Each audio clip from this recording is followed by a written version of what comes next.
Assalamualaikum warahmatullahi wabarakatuh. Alhamdulillah sore hari ini bisa kembali duduk belajar bersama di Majelis Ar-Raudhah sesi khusus ibu-ibu. Ini pengajian Ar-Raudhah yang paling tua, umur pengajiannya ini ya, adalah Rabu sore. Karena dari Rabu sore baru kemudian lahir Jumat malam. Jadi terlahir dari ibu. Ya, pengajian ibu. Nah, pada kesempatan saat ini saya pengen ngomong yang saya juga enggak tahu apa yang mau diomongkan. Kitab dibawa belajar ya. Tapi kalau sudah sampai di depan begini, yang terjadi. Wallahu a'lam. Satu yang terbentik adalah masalah semangat. Ya, masalah semangat. Tentang semangat saya belajar dari ibu saya. Semoga panjang umur, sehat walafiah, fi taatillah insyaallah. Ibu saya ini semangatnya Masya Allah, saya kalah itu. Setiap saya cari, mamah mana? Pengajian. Mamah mana? Pengajian. Ya, mamah mana? Pengajian. Cari lagi, mamah mana? Pasar. Cari lagi, mamah mana? Ada di Raudhah bagian sebelah timur. Semangat untuk bergerak. Padahal ibu saya alhamdulillah usianya jauh lebih muda dari saya.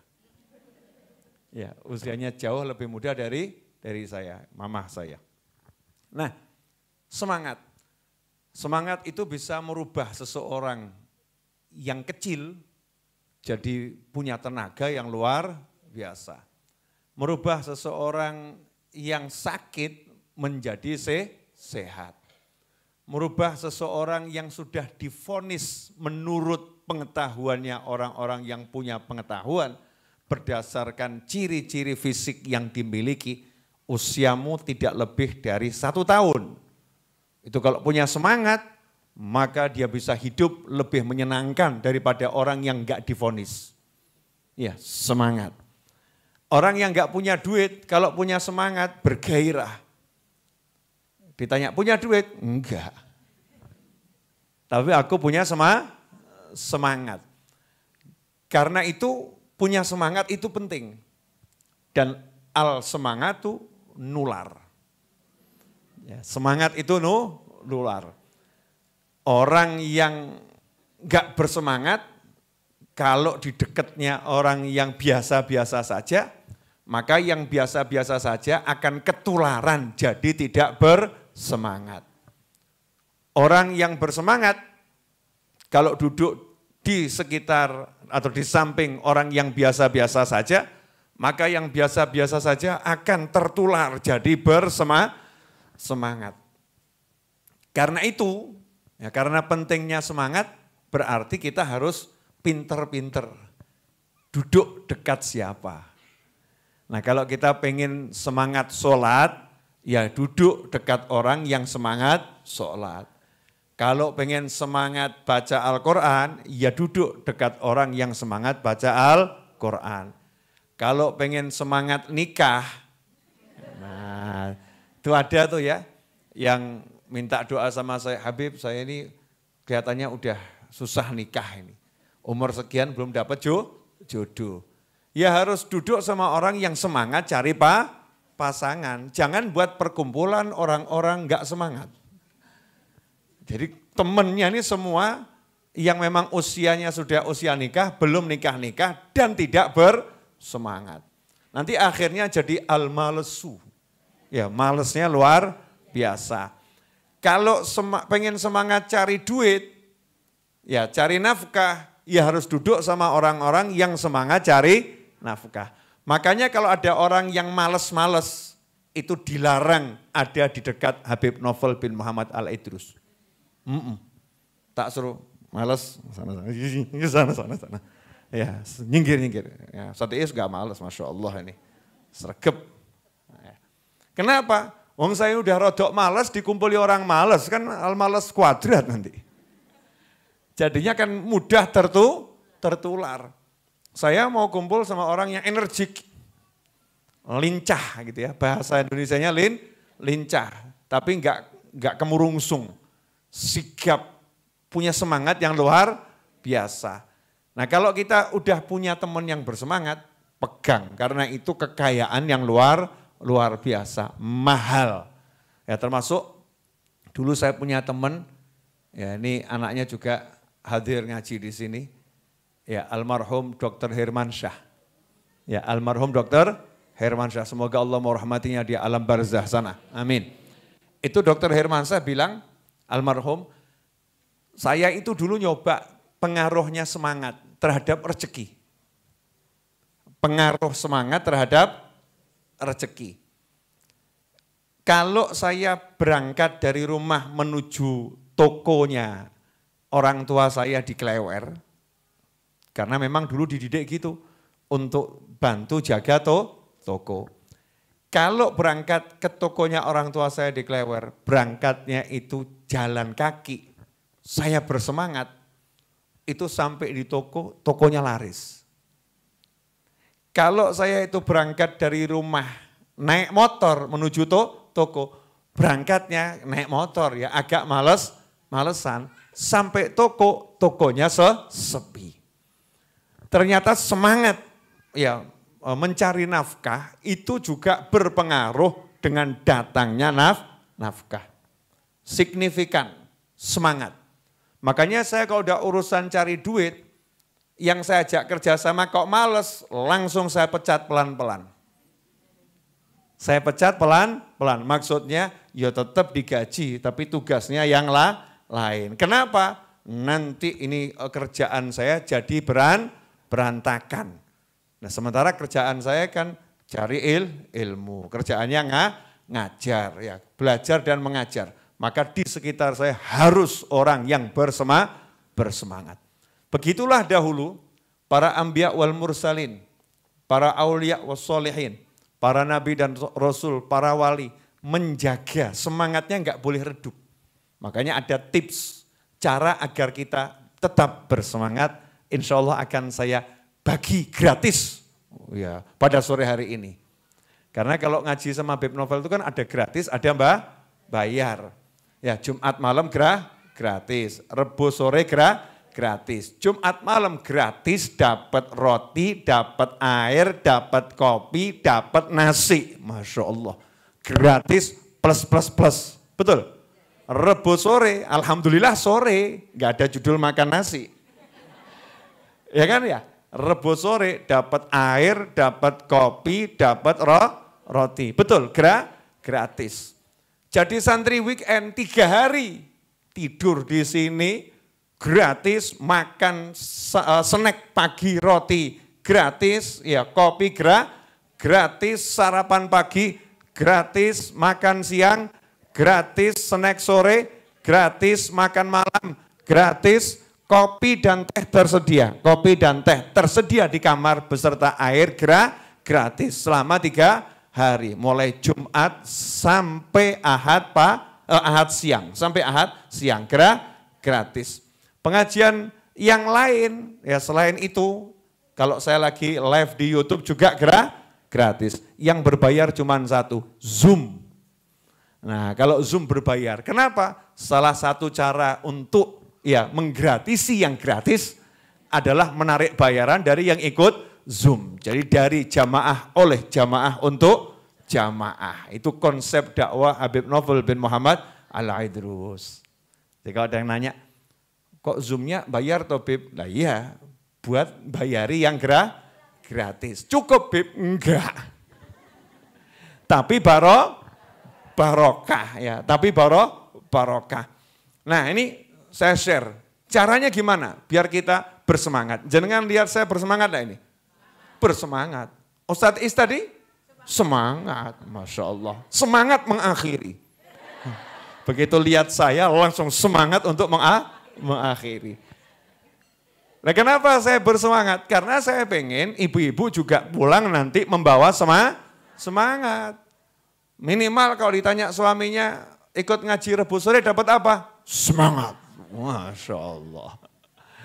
Akhirnya suaminya lanjutkan semangatmu, pijuti. Wah, Masya Allah. Siap. Ya senggol saja 1, 2, 3 selesai. Lo kok mandek? Insya Allah barokah.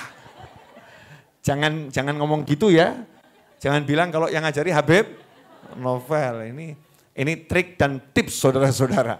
Nah, cara biar kita bersemangat. Cara biar bersemangat. Sekarang mau cari kumpulan orang-orang yang semangat kan enggak gampang ya. Biasanya orang bersemangat juga dikumpuli males. Karena terlampau beraktivitas. Caranya bagaimana? Mudah. Caranya adalah membaca kisah-kisah beliau-beliau dalam kehidupannya sehari-hari. Baca saja ceritanya. Jadi cerita itu punya pengaruh yang luar biasa untuk menyetrum kita. Ngecas ya, dengan baca cerita. Cerita apa misalnya? Kalau kita pengen semangat baca Al-Quran. Ya baca kisahnya orang-orang yang semangat baca Al-Quran. Kalau kita pengen semangat sholat, baca kisahnya orang-orang yang semangat sholat. Kalau kita pengen semangat puasa, baca kisahnya orang-orang yang semangat puasa. Kalau kita pengen semangat sodakoh, baca kisahnya orang-orang yang semangat sodakoh. Kalau kita pengen semangat mengamalkan sunnah-sunnah Nabi Muhammad SAW, baca kisahnya orang-orang yang semangat mengamalkan kisah Nabi Muhammad, sunnah Nabi Muhammad SAW. Kalau kita pengen semangat ya mengamalkan atau semangat dalam mencari doa mukmin yang lain, baca kisahnya orang-orang yang mencari doanya mukmin yang lain. Contoh, ini contoh ya, ada seorang ulama itu rutin puasa sunnah, istiqomah puasa sunnah. Rutin ulamanya puasa sunnah. Siang hari lihat ada orang yang lagi bagi-bagi air. Lagi bagi-bagi air. Kalau kita lagi di Mekah, di Madinah itu ya, biasanya kan ada yang kemudian bagi air gratis. Zaman dahulu kala belum ada yang botolan. Jadi orang itu jalan memang bawa kan gitu ya, tempat air. Sambil dia teriak, siapa yang minum airku ini semoga dapat rahmat dari Allah Subhanahu wa ta'ala. Ulama tadi lewat dengar itu, langsung orangnya disamperin, saya minta airnya. Terus diminum. Maka selesai minum ada yang lihat, yang paham kalau ulama ini lagi puasa sunnah. Maka ditanya sama muridnya, sama temannya, sama sahabatnya. Kenapa kok tadi minum air, kan puasa sunnah? Jawabannya, puasa saya sampai sore belum tentu dapat jaminan rahmat. Bisa jadi puasa saya rusak. Bisa jadi puasa saya enggak diterima sama Allah Subhanahu wa ta'ala. Tapi orang tadi berdoa, siapa yang minum air saya, semoga Allah merahmatinya. Saya yakin doanya terkabul. Yang saya cari itu rahmat. Sanggup jenengan ngaten? Ya, ini contoh bagaimana meyakini doanya orang lain. Saya kemarin buat contoh boleh ya?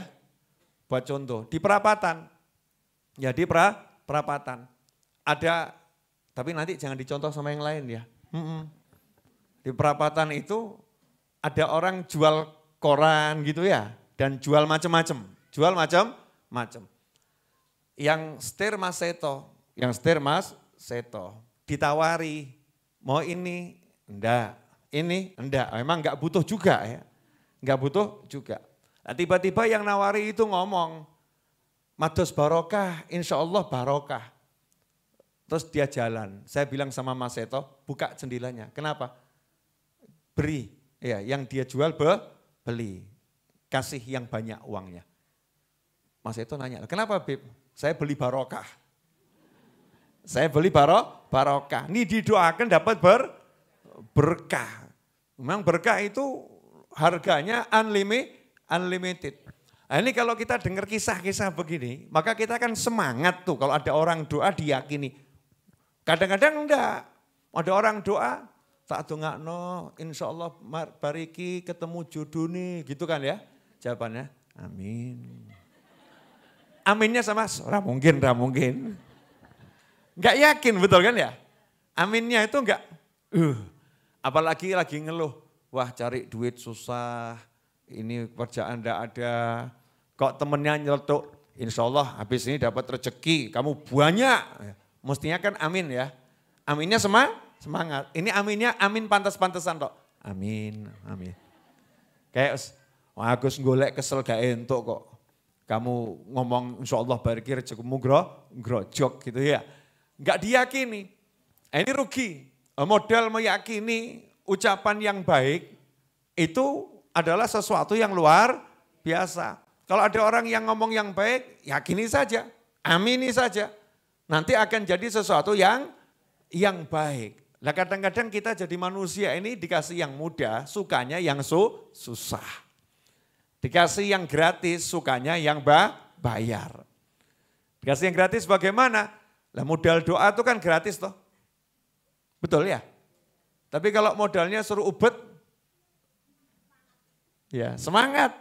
Tapi butuh modal. Nah kalau didoakan gratis atau enggak gratis? Kadang-kadang yang doakan ibunya, tak dongakno, insya Allah ngerojok rezekimu. Jawab kok, ngerojok yang ngerojok bu. Tapi itu kondi. Ruwet ya? Maksudnya cukup bilang apa? Amin, selesai. Ini kalau kita dengar yang begini-begini, maka nanti kita akan bersemangat kalau ada orang mendoakan amin. Saya tuh pernah ketemu manusia model begitu. Didoakan apapun amin gitu ya. Walaupun yang doakan kalau dilihat kasat mata enggak jelas. Lain kalau yang doakan Habib Muhammad bin Husain Al-Habsyi kan jelas. Ustadz Iis jelas. Ya, ini yang mendoakan mohon maaf. Misalnya auratnya terbuka. Secara zahir syar'i enggak jelas, tapi dia meyakini betul. Amin. Nah semangat yang semacam ini yang perlu sekarang dicari dan ditularkan. Karena hidup kalau enggak bersemangat, ngeri. Orang hidup kok enggak semangat. Ibu-ibu semangat? Semangat apa? Semangat makan. A sampai Z, semangat gitu ya. Jadi belajar semangat dari baca kisah-kisah orang-orang yang punya semangat. Kita kalau, jam berapa sekarang Is? Ya 3 menit lagi selesai. Wah, sebelum maghrib harus sudah sampai rumah. Kita kalau baca semangatnya orang-orang yang cari ilmu, saya kasih contoh satu saja. Gak usah jauh-jauh. Almarhum Habib Anis. Itu usia 78 tahun wafat beliau. Di akhir usia beliau itu, saya masih lihat ya beliau itu nulis, ngambil dari buku yang tebal, dibuat rangkuman, ditulis dengan tangannya sendiri. Kemudian nanya sama saya, Noval, itu kalau saya belajar ngetik di laptop, kira-kira masih bisa enggak ya? Saya pengen beli laptop, pengen nulis di laptop. Habib Anis zaman itu wafat tahun 2006. Ya, itu berpikir gimana saya nulis di laptop. Karena senangnya nulis. Usia 78 tahun masih nulis. Ya masih nulis, baca kitab kemudian dirangkum. Lah kita sudah dirangkum kan enggak mau baca. Ya kita enggak mau baca. Semangat. Contohnya lagi semangat Habib Anis dalam belajar dan mengajar. Rahimahullah. Ketika istri beliau ya Syarifah Syifa, Umi Syifa itu wafat, meninggal dunia. Di dalam rumah jenazah lagi diselenggarakan. Dimandikan, dikafani ya prosesi arah pemakaman. Di ruangan berikutnya tempat Habib Anis itu belajar dan mengajar. Kalau bulan Rajab itu siang rutin baca kitab Sahih Al-Bukhari. Kami yang hadir merasa hari ini libur pengajian. Ya pengajian libur, wong kita ini lagi juga nunggu jenazah nanti selesai diproses kemudian dibawa ke masjid untuk disolatkan. Apakah Habib Anies kemudian mengatakan karena istri saya meninggal dunia, saya lagi berduka, maka pengajian libur. Begitu? Enggak. Beliau mengatakan ini waktunya baca Sahih Bukhari. Yuk kita baca Sahih Bukharinya. Walaupun cuma sebentar tapi dibaca. Semangat. Ya, untuk belajar dan mengajar. Sementara kita ngreges sedikit, Masya Allah. Ngaji hilang, sholat hampir melayang. Iya, pengajian, bye-bye. Hilang semuanya, karena nggak punya semangat. Makanya yang dibutuhkan sekarang ini semangat, himmah. Kalau kita punya semangat, maka kita akan jadi pemenang dalam kehidupan. Kalau kita punya semangat, insya Allah kita jadi pemenang dalam kehidupan. Muncullah kalimat dari para ulama, himmatur rijal taqla'ul jibal. Dengan semangatnya para wali itu bisa nyabut gunung. Ya, dengan semangatnya para wali bisa nyabut gunung. Dalil, Masya Allah, oh no takut dalil. Alhamdulillah, ya, Al-Quran itu lengkap semuanya ada. Contoh, ketika Nabi Sulaiman alaihissalam nanya siapa yang bisa mindah tahta Balqis. Siapa bisa bawa tahta Balqis, kursi singgasananya Ratu Balqis, bawa ke sini. Siapa yang bisa? Jin Ifrit, jin yang terkuat mengatakan bisa, kurang lebih waktunya 1 sampai 2 jam saya bawa ke sini. Nabi Sulaiman enggak mau. Ya, kesuwen. Terlampau lama. Siapa bisa lebih cepat? Muridnya Nabi Sulaiman dengan semangat, ya dengan himmahnya, dengan semangat, tahta Balqis, singgasana Balqis di kerajaannya dipindah enggak sampai 1 detik. Tekan. Himmah. Dengan semangat. Maka muncul kalimat himmatur rijal taqla'ul jibal. Semangatnya para wali bisa mencabut gunung. Ashabul Kahfi, dalil lagi. Ini wali semua yang saya omongkan ya. Tadi muridnya Nabi Sulaiman. Ashabul Kahfi, hidup di satu kerajaan yang zalim. Sistemnya zalim. Pejabat di kerajaan itu zalim. Tapi enggak bisa merubah. Tapi semangatnya pengen kerajaannya jadi makmur, adil, ayem, tentrem. Seperti Indonesia insya Allah. Adil, ayem, tentrem ya, makmur. Pengen seperti itu. Maka pengen kemakmuran ya, kemakmuran, keadilan merata di mana-mana karena nggak mampu.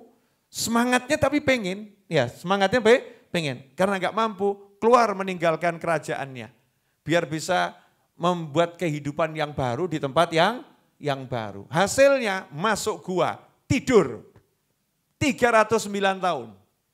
Tubuhnya tidur, semangatnya enggak tidur, melek, Masya Allah. Kerajaannya sudah dirubah sama Allah Subhanahu wa ta'ala. Jadi apa? Kerajaan adil, makmur, dan lain sebagainya. Ashabul Kahfinya ikut ngurusin? Enggak. Ikut memperjuangkan dalam arti bla bla bla bla ngajar? Enggak. Ngapain? Tidur. Ya, disuruh tidur sama Allah Ta'ala. Cukup semangatmu, tidurlah kamu, aku yang bereskan. Selesai. Tapi ya terus mbok tiru. Semangat. Tidur, bukan. Itu bukan tidur, ditidurkan, paham ya? Nah kalau yang tidak berbuat secara zahir dengan uzurnya ditidurkan sama Allah Ta'ala, hasilnya seperti itu. Lantas bagaimana kalau dengan izin Allah kita diizinkan untuk bergerak, untuk berbuat dan lain sebagainya. Cari nafkah, cari ilmu, berdakwah. Maka insya Allah hasilnya luar biasa. Karena itu meskipun punya hutang minimal 3,5 M padahal lebih, ya saya semangat tetap bangun. Ya semangat tetap bangun. Walaupun ya duitnya buat bangun ya wallahu a'lam. Buat bayar saja ya wallahu a'lam. Tapi tetap semangat. Kenapa? Saya yakin kalau kita bersemangat, ya maka nanti semangat dengan izin Allah Ta'ala akan mengirimkan orang-orang yang bersemangat. Jazakumullah khairan. Selagi jenengan masih semangat, silahkan pulang dalam keadaan bersemangat. Ya insya Allah barokah. Tuh, mama saya senyum itu buat saya rezeki yang luar biasa. Itu hadiah terindah untuk seorang anak ketika melihat ibunya tersenyum karena ucapannya. Hakadha wa'alafu minkum. Wassallallahu ala sayyidina Muhammadin wa alihi wasallam walhamdulillahi rabbil alamin. Wassalamualaikum warahmatullahi wabarakatuh.